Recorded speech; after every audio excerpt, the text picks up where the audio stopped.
Have you ever looked at your bank account, seen maybe, I don't know, $1,200 sitting there and thought, I'm trying, I really am trying. Where is my money even going? You tell yourself, once I just get a little cushion, things will be easier. But then months go by. You save a few $100s, then something breaks. Your progress disappears. And meanwhile, you hear people casually talk about investing tens of thousands of dollars like it's no big deal. And you're sitting there thinking, how is saving $5,000 harder than saving $50,000? That makes no sense. But here's the thing. It actually makes perfect sense. And today, we're going to break down why the first $5,000 is the hardest money you'll ever save and why everything starts to accelerate after that. My name is David, and I spend way too much time thinking about money, behavior, and why personal finance feels harder than it should. If you're someone who earns money but still feels like you're barely getting ahead,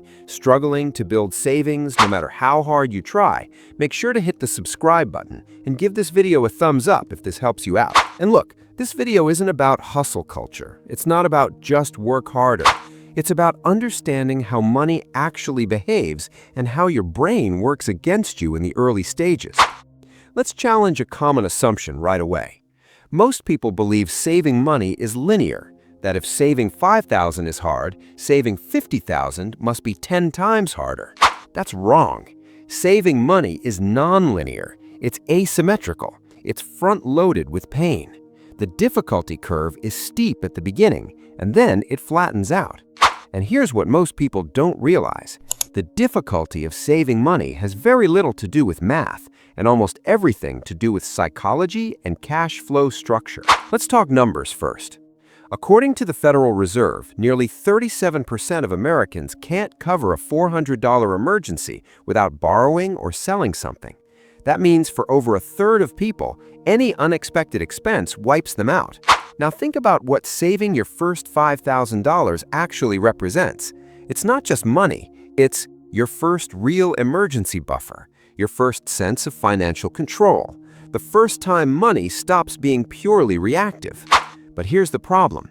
When you have no savings, every dollar already has a job. Rent, groceries, gas, insurance, subscriptions you forgot to cancel. So when you try to save, you're not setting aside extra money. You're taking money away from something that feels necessary. That's why it hurts. Here's the thing.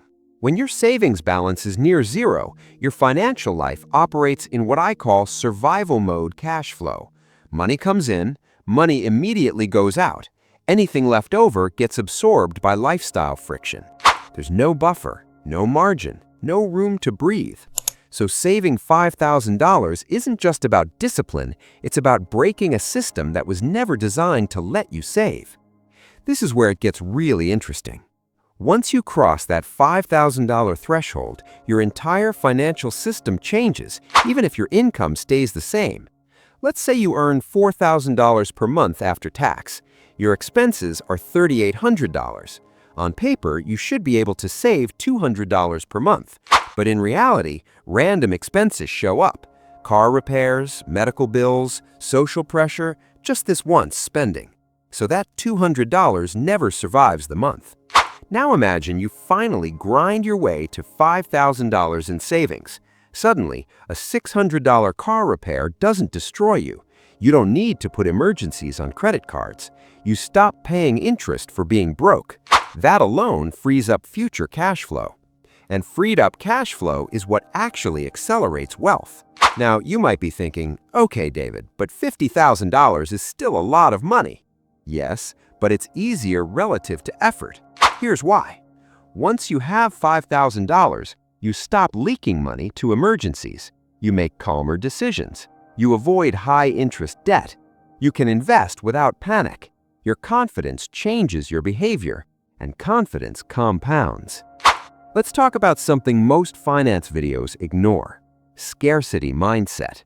When you're broke or close to it, your brain literally functions differently. Studies from Princeton show that financial scarcity reduces cognitive bandwidth by the equivalent of losing 13 IQ points. That means when money is tight, you make worse decisions, you overreact emotionally, you chase short-term relief. So when people say, just budget better, they're missing the point. Your brain is under constant stress. Saving the first $5,000 isn't just building wealth, it's buying back mental clarity. Here's another uncomfortable truth. People who already have money appear disciplined because they're no longer fighting friction. They're not stronger than you. They're not morally superior.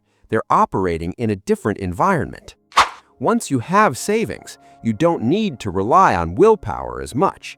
You stop making desperation purchases. You plan instead of react. This is why advice from wealthy people often feels useless. They forgot what zero feels like. Here's what happens after $5,000 almost automatically. Your savings rate increases, your stress decreases, your time horizon extends, your risk tolerance becomes rational, and then investing starts to make sense. Not because you're suddenly smart, but because you're finally stable. This part frustrates me. Most people don't fail because they're lazy. They fail because they aim wrong. They try to invest too early, optimize before stabilizing, skip the boring phase. They want returns before resilience. But wealth doesn't work like that.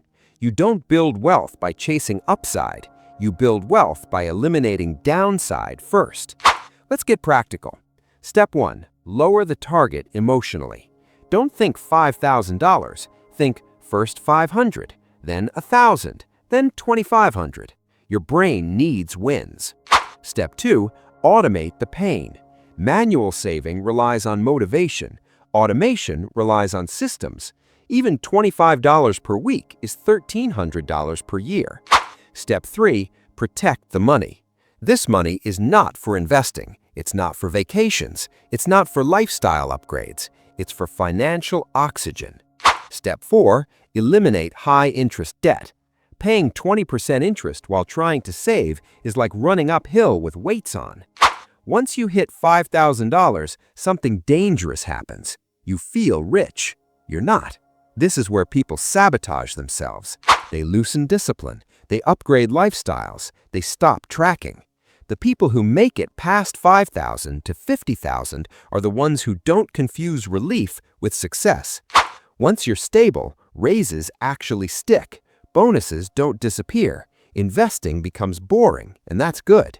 The same habits that got you to $5,000 now operate with less resistance. That's the secret. Look, if you're struggling to save your first $5,000, there's nothing wrong with you.